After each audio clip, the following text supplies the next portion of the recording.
Do I just press this? Yeah.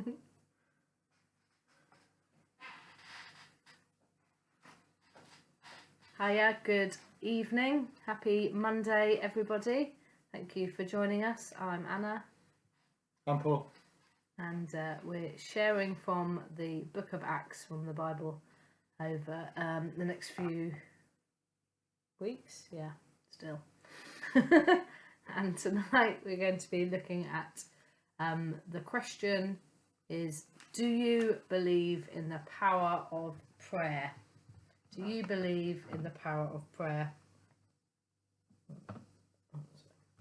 So, have you ever kept a prayer diary? Have you ever kept a record of your prayers and looked back and seen if and how they've been answered? Have you ever prayed really hard for something and then it's come true, or the prayer has been answered, but then you've forgotten to say thank you to God, or forgotten to acknowledge that God answered your prayer? Paul and I had IVF to have Jacob and Caleb, so we had a special treatment to have them, and I believe that was successful because the church we were with at the time rallied around us and prayed. They prayed kind of 24 hours really while the treatment was happening, and yeah, it was successful, and I think that was really because of the power of prayer, because people stayed up praying for us, and we think, especially at this time of year as well, about prayer and praying for people with the Thy Kingdom Come initiative.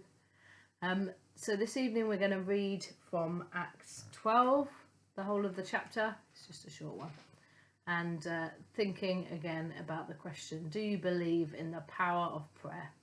Thanks, Paul. Thank you, Anna. It was about this time that King Herod arrested some who belonged to the church, intending to persecute them. He had James, the brother of John, put to death with the sword. When he saw that this met with approval among the Jews, he proceeded to seize Peter also. This happened during the Feast of Unleavened Bread. After arresting him, he put him in prison, handing him over to be guarded by 4 squads of 4 soldiers each. Herod intended to bring him out for public trial after the Passover. So Peter was kept in prison, but the church was earnestly praying to God for him. The night before Herod was to bring him to trial, Peter was sleeping between 2 soldiers bound with 2 chains, and sentries stood guard at the entrance. Suddenly an angel of the Lord appeared, and a light shone in the cell. He struck Peter on the side and woke him up. "Quick, get up," he said, and the chains fell off Peter's wrists. Then the angel said to him, "Put on your clothes and sandals." And Peter did so. "Wrap your cloak around you and follow me," the angel told him. Peter followed him out of the prison, but he had no idea that what the angel was doing was really happening. He thought he was seeing a vision. They passed the first and second guards and came to the iron gate leading to the city. It opened for them by itself, and they went through it. When they had walked the length of one street, suddenly the angel left him. Then Peter came to himself and said, "Now I know without a doubt the Lord has sent his angel and rescued me from Herod's clutches and from everything the Jewish people were hoping would happen." When this had dawned on him, he went to the house of Mary, the mother of John, also called Mark, where many people had gathered and were praying. Peter knocked at the outer entrance, and a servant named Rhoda came to answer the door.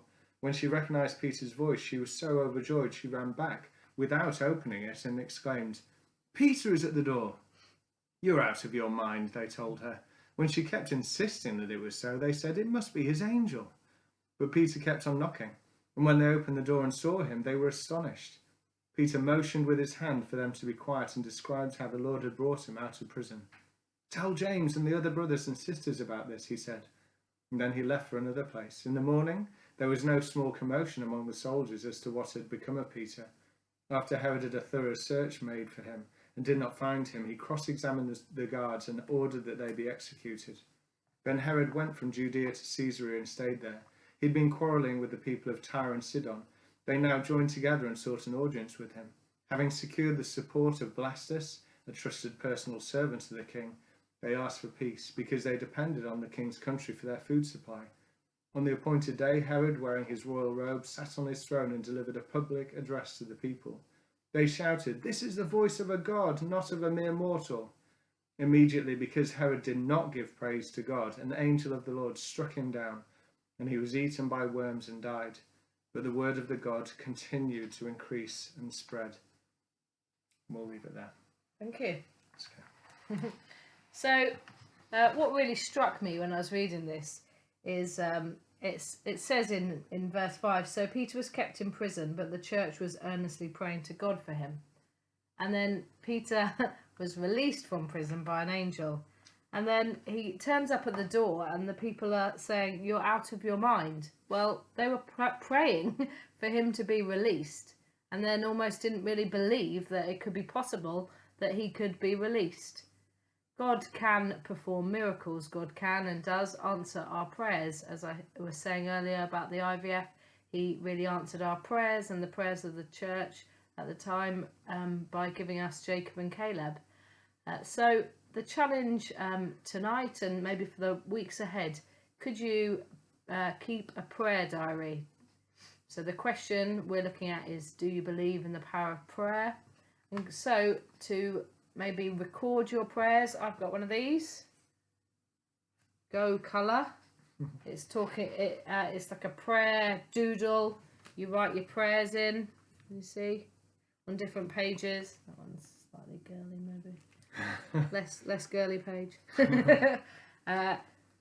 Obviously, you don't have to do it like that. You could just write it on a piece of paper or in a diary, or make your own. So, could you make a prayer diary or a prayer journal over the next few weeks and keep a record of your prayers, and then you can look back and see how your prayers have been answered. Paul and I both believe in the power of prayer. I think we've seen it quite evidently over the last few years and more, and it would be great to hear your stories of how your prayers have been answered. Because sometimes we can pray things and we can forget what we've prayed, and then not give God the thanks that He needs. But if we are keeping a diary, a record of those prayers, it's much easier to remember what we've been praying and thank God for answering our prayers. Can I share a prayer request, please? Sure. Okay, I have just come from a home group where we talked about the fact that on July the 5th, which is a Sunday, we would really love to have a barbecue that we can invite all of our youth to. Now, it seems a bit too soon to believe that we could start doing church within just over a month. But we're believing with the power of prayer and with lots of people praying that in July we might be able to start to reconnect, albeit keeping social distance, honouring that. So why don't we start to pray for July the 5th to be a Sunday when we could have a youth evening service with a difference, and let's see if God will answer that prayer as well. Thanks, Paul. Thank you. So the challenge for the few weeks ahead, can you keep a prayer journal? Do you believe in the power of prayer? Thanks for watching, and we'll see you again tomorrow. God bless you. Bye. Bye, guys.